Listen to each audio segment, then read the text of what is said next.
Hello there, lovely folks of YouTube. Ren here on this very nice looking but very cold February morning. This is a bit of a change of pace. 2 days ago it was about 68 degrees and I actually got some work done in the garden. Today it's like 30. We had snow yesterday, not a lot, but a little bit. So yeah, February, yay! So, like I said, there are some things that I got done in the garden. There's a lot that needs to get done. There's a few things that might be popping up. So let's just take a look around and we'll note some things of interest, and I'll talk about some of the things that I have been working on, plan on working on. You know, I'm just gonna ramble. So join with me while I ramble through my garden. All right, so let's get this started. As always, not always, but very commonly, starting here by my contorting hazel. This is a really nice time of year for this because not only do you actually get to see the structure of the plant and just how wild and crazy all the branches are, but it also has some really nice catkins on it this time of year. So these are the flowers of the hazel, of course. So really pretty tree. It's also really pretty when it starts to leaf out, because this particular cultivar comes with the leaves that are like really bronzy purple colored. I have no idea what cultivar this is because I got it from the clearance bin at the hardware store. It was like one of my best lucky finds ever. But yeah, it's really fun. Now you can also see in the structure here, there are some sprouts that are coming off of the base there that are completely straight. When those leaf out, they actually leaf out with big green leaves too. That is coming off of the original rootstock that the contorting hazel was grafted onto. So those need to actually be removed and pruned out. And I'll be doing that obviously on a day when it's not 30 degrees out. But yeah, it's going to need to be done, or else the regular hazel coming off of the rootstock will eventually outpace and outgrow the contorting hazel. And we don't want that. We want the contorting hazel, not what's coming off of the rootstock. So there are a lot of things, dead things, still in this bed. I tend to leave these because they provide seeds and shelter for the wildlife over the winter. So, plus also has the benefit of marking out where my plants are in case I forget. So I can casually look and be like, oh yeah, that's that thing that's popping up. So this is my Monarda here, the little seed heads from this. Goldfinches love these, so that's another reason I leave these. There's also these little seed heads down here. This is from the Echinacea, which gets its name. Echinops is actually the Greek name for porcupine, so that's where that comes from. Most of the seed has been eaten from this, but it's still kind of neat to leave the... I always like leaving it. I swear it's not just because I'm lazy. Hades is out with me, eating grass, of course. We have my herb bed here, which is still a hot mess. However, there is one little friend here. This is... oh, look, you're all covered in frosty dew. Look at that. That's a mullein. I did not plant that there. It just popped up of its own accord sometime last fall. And it looks like it's probably going to send up a big old flower spike for me this year, because look at that. It's like a huge rosette right now. So I'm going to leave it there because I do want that flower spike, and it's not really hurting anything. I can plant around it, but I'm a little irked that the mullein seems to be growing everywhere except where I've planted it. So vegetable beds are still mostly a mess. You can also see my big pot here has my lavender in it, which I had to move, unfortunately, in the middle of January. The last fucking time you want to be transplanting a plant. I have wrote about it a little bit on my Instagram. If you don't follow my Instagram, you can. Yeah. But anyway, yeah, the county had to do some water work and around the water pipe, and this was planted right next to the buffalo box.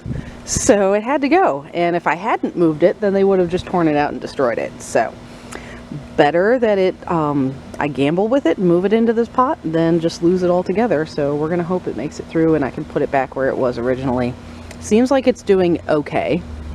It's actually what's underneath it in this pot is actually potatoes. There are literally potatoes planted underneath it. So anyway, yeah, we'll see what happens. So you can see that's one of my old Halloween pumpkins that I'd left there. The guts have been mostly decimated by the squirrels, which is exactly what I wanted them to do. There's also some grass there. Something spooked you. What did you see, Hades? What did you see? You saw something. Something's got you all excited. Oh yeah, run right through my bed. Yeah, that's it, buddy. Yeah, go right into the bed. So this is the vegetable bed that I did manage to work on when it was warm. You can see Hades is enjoying the nice dirt there. He's so helpful. So helpful. Yes, you're a big help, Hades.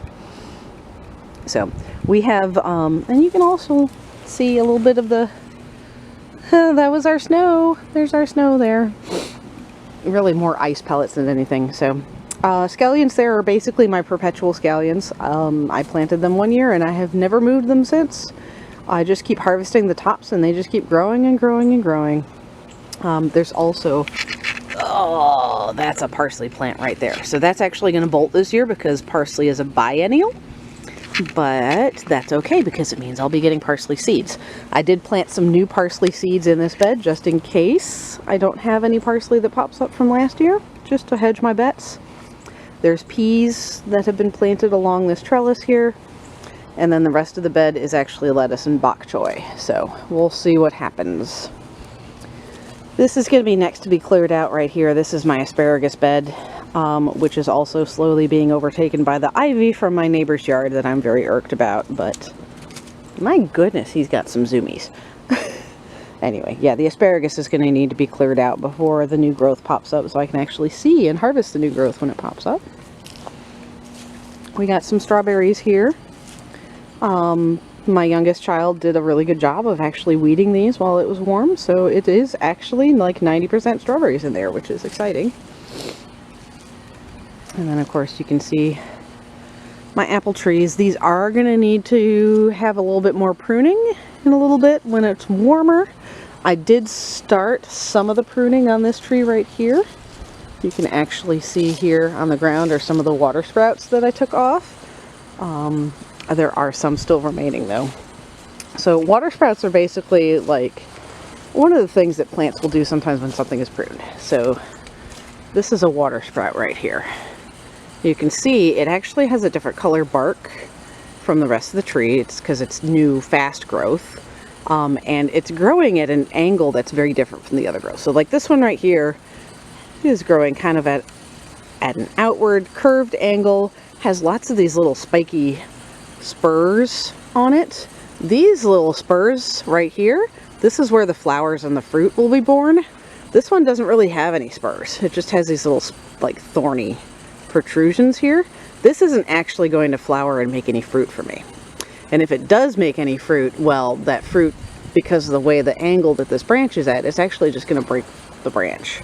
So that's actually not good growth for the plant. We're going to prune those off and leave these good branches instead to get the focus of all the running sap and everything. So that's a project. A few things that are popping up here. You can see that's popping up out of the dead leaves there. That's all my narcissus tete-a-tete. I know I've done a video on them way back in the day. This is another bed that I worked on here. You can see there's a couple more mullein.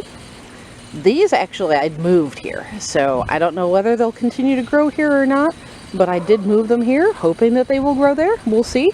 They were originally in one of my pots where I have potted plants, and they can't stay there. So I also seeded some more mullein seeds in here, as well as some poppy seeds.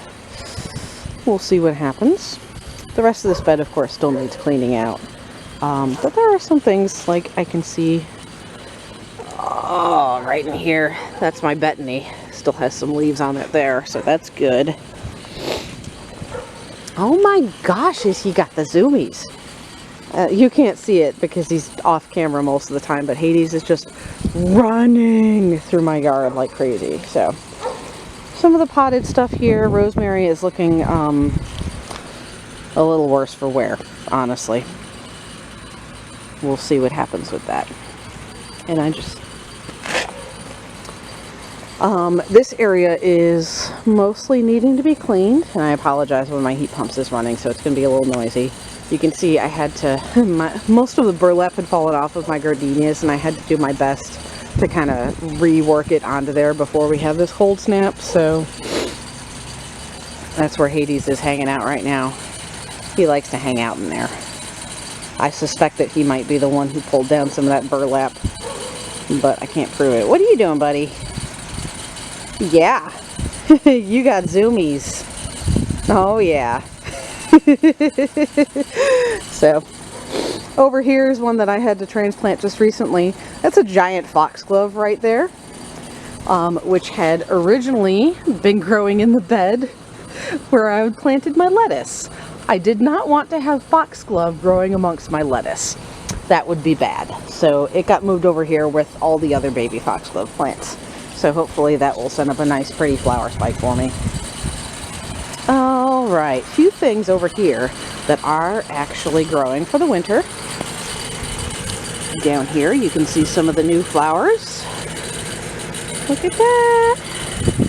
That's my lungwort right there, starting to send up some new flowers. And of course those always start out pink and then turn blue.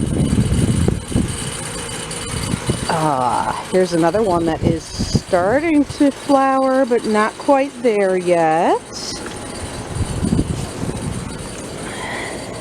That's my galanthus, the snowdrop. Snowdrops are kind of like the unofficial symbol of Imbolc, but mine never actually bloom for Imbolc. It's always a couple weeks afterwards. Here's another one here that's going to be blooming soon.